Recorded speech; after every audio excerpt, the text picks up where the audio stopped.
I read Kelly Hayes and Miriam Kaba's book, Let This Radicalize You, earlier this year, and I just ordered a paper copy of it. Originally, I got it from the library. I ordered it because I'm making a little resistance library that I can share with local folks. So I thought, well, okay, I'll just reread it again as long as I've got this paper copy right in front of me. And, I've been thinking about how over the last few days, I've had a different interpretation than another large creator when it comes to some of the actions of the Democrats. A creator I normally respect. I find a lot of her content really inspirational, but we don't always agree. And I made the wrong decision to second guess myself and take down a video that I had made because I had kind of put this creator on a pedestal a little bit. So much so that I deferred to their opinion, even though I was like, well, I'm not sure that I'm on board with everything here, but they must know more than me. And so I took my video down and then I got more information and I put it back up. But I was thinking about this like, I actually want to take a break from this creator completely for a while. And not because of anything she's done, but because it's not healthy for me to have put another person on a pedestal, particularly not a social media creator, not a historian, not an organizer, not somebody else in the pro-democracy movement. God, definitely not politicians. So I don't know.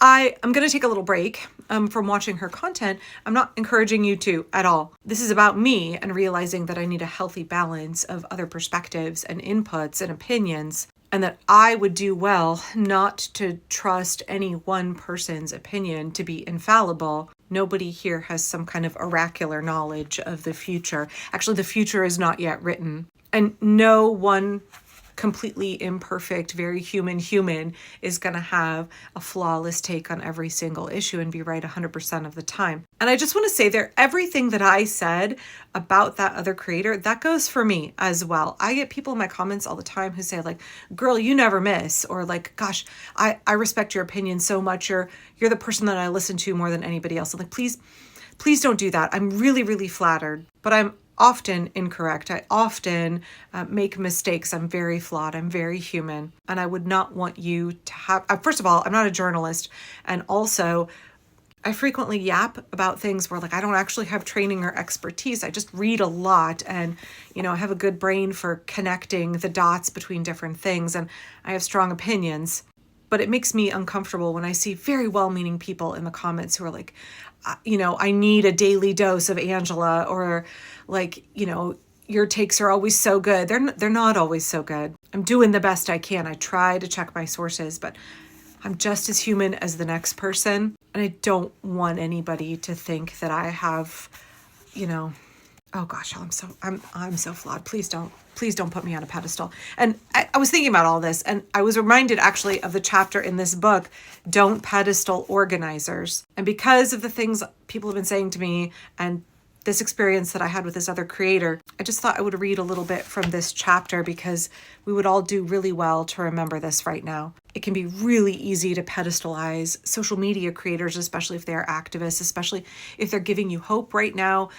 It can be very easy to engage in this kind of behavior, and then they're going to disappoint you and you're going to be hurt.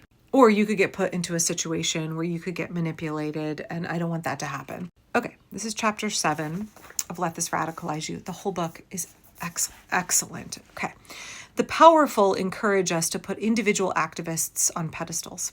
Charismatic leaders who are viewed as essential can be co-opted, discredited, or destroyed, thereby harming or even undoing movements. Thus, a movement structure that relies too heavily on hyped-up individuals is highly vulnerable. This is why I keep saying don't make an idol out of Zoran Mamdani. Those young, innovative politicians that are emerging, those organizers with loads of charisma and energy that are coming to the forefront, please, please, please do not pedestalize them. It can make the whole movement really vulnerable and you're just going to get hurt. Of course, that is not to say that we should not admire and learn from experienced and inspiring people. Organizers who do admirable work and say motivating things can help move us to think and to act. They can play a crucial role in our intellectual development. They can even help raise us up as activists and organizers by nurturing our political growth. But in a culture of individualism and celebrity, admiration can sometimes lead us to over-idealization that not only leaves us vulnerable to co-optation and discrediting by the powerful, but also can harm the person being pedestaled and the work itself. For example, when people we've pedestaled say things that we find disappointing, our reactions are sometimes outsized because we are experiencing those feelings in comparison to an idealization rather than a person.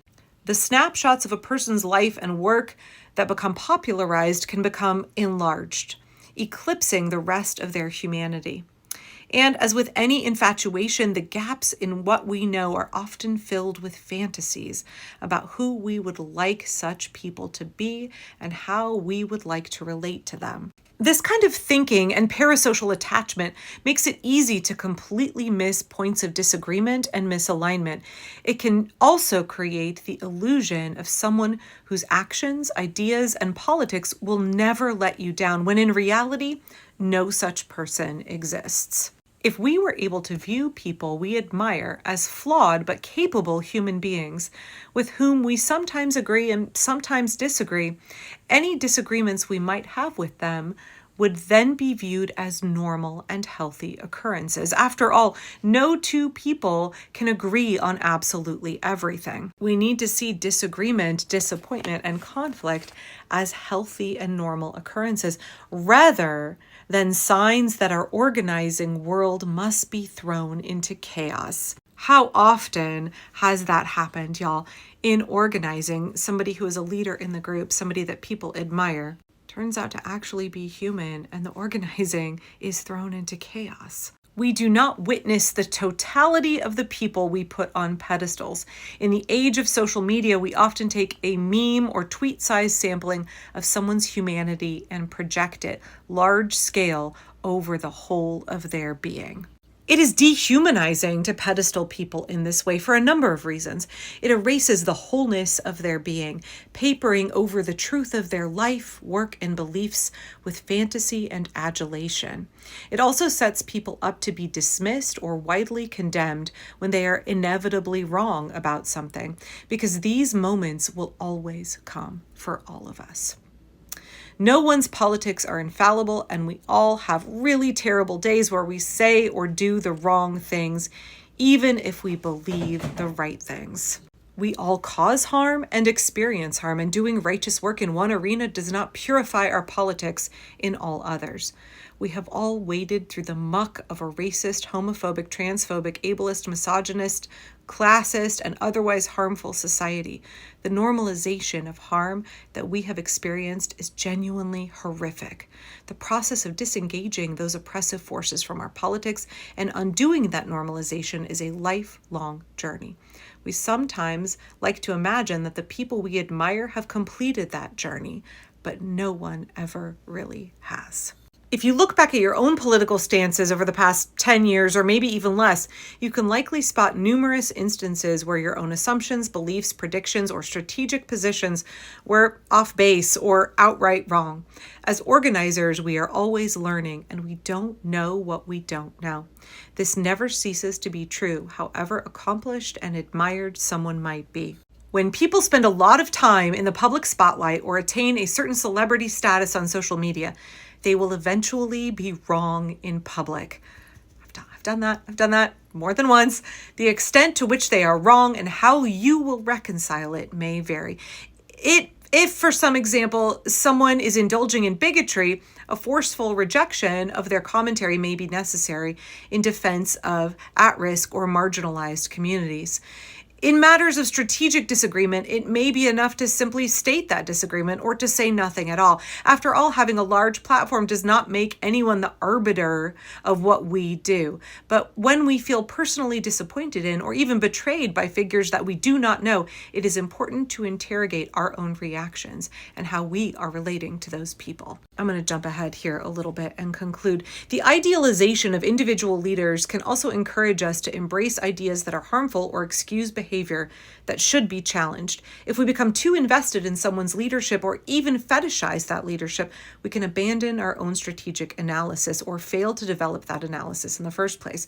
Good organizers do not want fans. They want committed and thoughtful co-strugglers. An organizer who wants your allegiance rather than your solidarity and co-investment in struggle is not someone whose leadership you should trust. I'm telling y'all, let this radicalize you so, so good.